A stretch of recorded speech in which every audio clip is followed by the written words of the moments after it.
Como financiar um imóvel irregular? Essa é uma pergunta que eu sempre recebo aqui no escritório. Eu diria que ficaria entre as top 5 ali facilmente. Isso porque os bancões não aceitam, imóveis que saiam ali daquele padrão de casa, apartamento e etc. Nesse vídeo eu vou contar para você como é que a gente consegue fazer financiamento de imóvel irregular aqui na Kandai. Então fica comigo até o final que você não vai se arrepender. E se você gosta desse conteúdo e se interessa por operações de crédito que saiam desse convencional que o bancão te oferece, deixa aqui nos comentários as suas principais dúvidas. Como é que esse conteúdo tem te ajudado? E não deixa de curtir aqui o nosso vídeo, porque isso ajuda aqui a gente saber que vocês estão gostando desse conteúdo.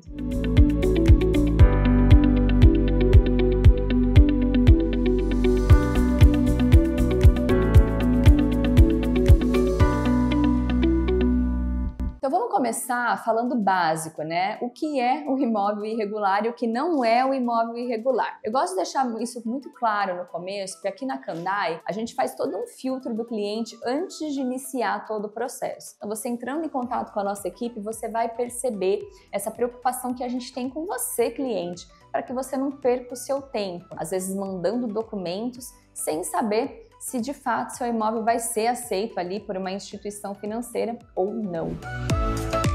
Então, o que é um imóvel irregular? É aquele imóvel que às vezes foi ampliado e essa ampliação não está constando na matrícula, ou às vezes é um imóvel que está cadastrado como um terreno na matrícula, mas tem uma casa em cima já desse terreno, ou às vezes é um imóvel que foi um imóvel residencial, hoje é comercial, mas no registro ele ainda permanece como um imóvel residencial, é um imóvel que pode ter sido residencial e virou um imóvel misto, ou seja, com várias casas, dentro de um único imóvel. Sempre é um imóvel que está diferente, o físico, do documento. Então isso caracteriza o imóvel irregular. E o que não é um imóvel irregular, mas que muita gente se confunde a respeito disso, tá?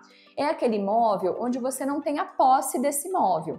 Por exemplo, vamos imaginar que você tem ali uma escritura de compra e venda de um imóvel e você quer fazer um empréstimo com a garantia desse imóvel. Esse imóvel não está escriturado ainda no seu nome, você não tem ele ainda legalmente no seu nome. Então, logo, a gente não vai conseguir finalizar o processo, fazer a alienação fiduciária desse imóvel para você. Então, a gente pode fazer uma análise de crédito e nessa análise nós vamos olhar ali se o seu contrato de compra e venda é válido, mas estando tudo ok, você vai precisar escriturar esse contrato para que a gente consiga finalizar esse processo aí para você. O que também não é um imóvel irregular? É aquele imóvel que às vezes é seu e é de um monte de gente junto, ele ainda não foi desmembrado. Às vezes a gente tem casos de clientes que me dizem, Aline, eu tenho um imóvel, mas na verdade a minha casa está dentro de um terreno, tem mais 10 casas e a gente ainda não separou isso na matrícula. Tem como fazer o empréstimo? Não tem, porque esse imóvel, ele não é seu ali de fato, só seu, ele tem outros proprietários. Quando a gente faz a alienação fiduciária, a gente faz da matrícula e não de uma parte dela, que seria ali a parte do seu imóvel. Então isso inviabiliza a gente fazer um empréstimo com garantia de imóvel nesse cenário. Dito isso,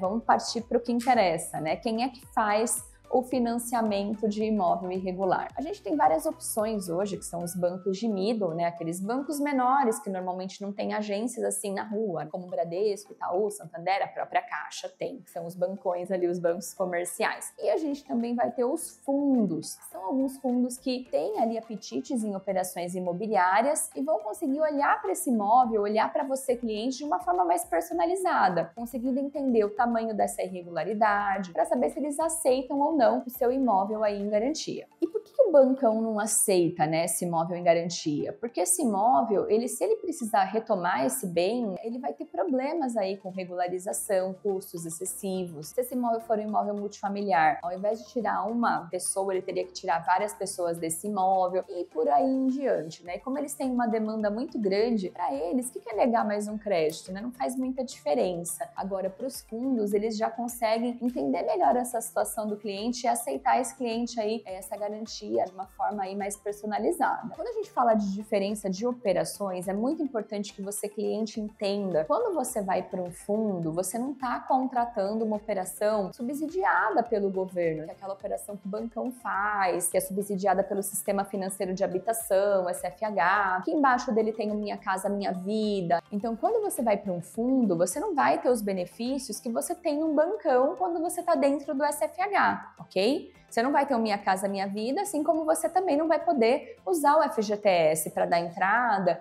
ou até mesmo amortizar parcelas do seu financiamento. É por isso que eu digo que as operações dos fundos, elas são mais voltadas para o cliente alta renda, porque ela tem uma taxa de juros um pouco mais alta e o prazo de pagamento é mais curto do que num bancão. Vamos imaginar que no bancão você teria ali um prazo de até 35 anos para pagar o seu contrato. Num fundo, esse prazo pode variar de 15 a 20 anos. Ele é bem menor. Quando a gente fala de um prazo menor, eu estou falando de uma parcela um pouco mais alta. Em qualquer um dos casos, a gente vai trabalhar com comprometimento médio ali de até 30% do valor da renda do cliente ali numa parcela de financiamento. Então, quando eu vou para um fundo, essa parcela é maior, então logo eu preciso comprovar mais renda para esse cliente. Por isso que às vezes não se enquadra ali a operação num fundo para um cliente que é baixa renda ou está enquadrado num programa Minha Casa Minha Vida aí, por exemplo. Agora, vamos imaginar que você seja o vendedor desse imóvel. Não sei se você está tentando vender esse imóvel e está assistindo esse vídeo para saber como é que você faz o financiamento para o teu cliente comprar de você. Se o seu imóvel for um imóvel que você vê potencial de vendê-lo num valor maior, às vezes se ele tiver uma reforma, ou se você regularizar a documentação desse imóvel, às vezes vale a pena você fazer um crédito com garantia de imóvel, tá? Um home equity, colocando esse imóvel em garantia na operação,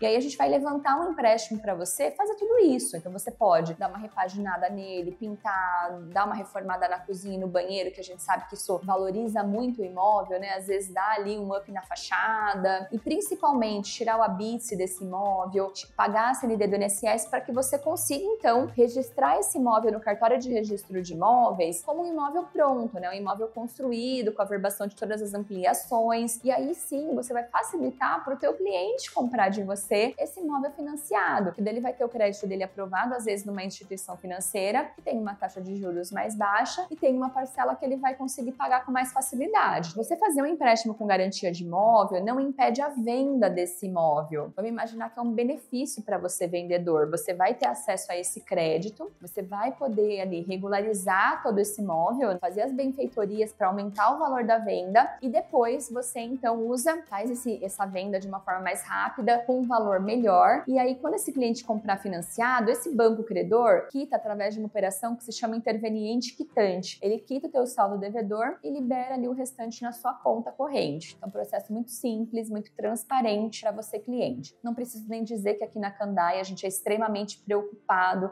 com o nosso cliente, com a contratação segura de um financiamento. Aqui você não vai ser mais um, não vai ser um protocolo. A gente tem um cuidado ali, tem uma curadoria especial por cada cliente. Então você aqui dentro, a gente vai entender o seu momento, a finalidade do seu recurso e vamos explicar para você o passo a passo desse processo de contratação, tá bom? Nós somos especialistas no crédito imobiliário. Já ajudamos vários clientes assim como você, a conseguirem regularizar o imóvel ou adquirir um imóvel irregular com mais facilidade. Uma outra solução que você tem também para comprar um imóvel irregular aí financiado seria fazer um home equity em um outro imóvel que você já tenha quitado. A gente faz muito isso aqui na Kandai também. Tem casos de clientes que têm vários bens e aí surgiu ali um imóvel num preço de oportunidade. Porém, esse imóvel está com a documentação irregular, o que inviabiliza um financiamento. Nesse cenário, a gente pode pegar qualquer outro imóvel que o cliente tenha e fazemos o levantamento do capital necessário para ele comprar aquele outro imóvel irregular à vista. Nessa negociação, às vezes você consegue negociar melhor o valor do imóvel, ITBI, todo esse tipo de coisa aí, em virtude de estar fazendo uma aquisição à vista, né, que é muito diferente de uma aquisição através de financiamento imobiliário. E a nossa equipe dá todas as dicas aí para você economizar em todas as etapas do seu processo de crédito, tá bom? Espero que vocês tenham gostado desse vídeo. Deixe seu like aqui, seu comentário para mim. Dúvida que você tenha ficado, se foi esclarecedor para você saber que existe sim possibilidade de fazer financiamento de imóvel irregular e principalmente de alguma dúvida aí, tema que vocês sugerem para que a gente esteja aqui abordando no próximo conteúdo para você, tá bom? Um grande abraço e até mais!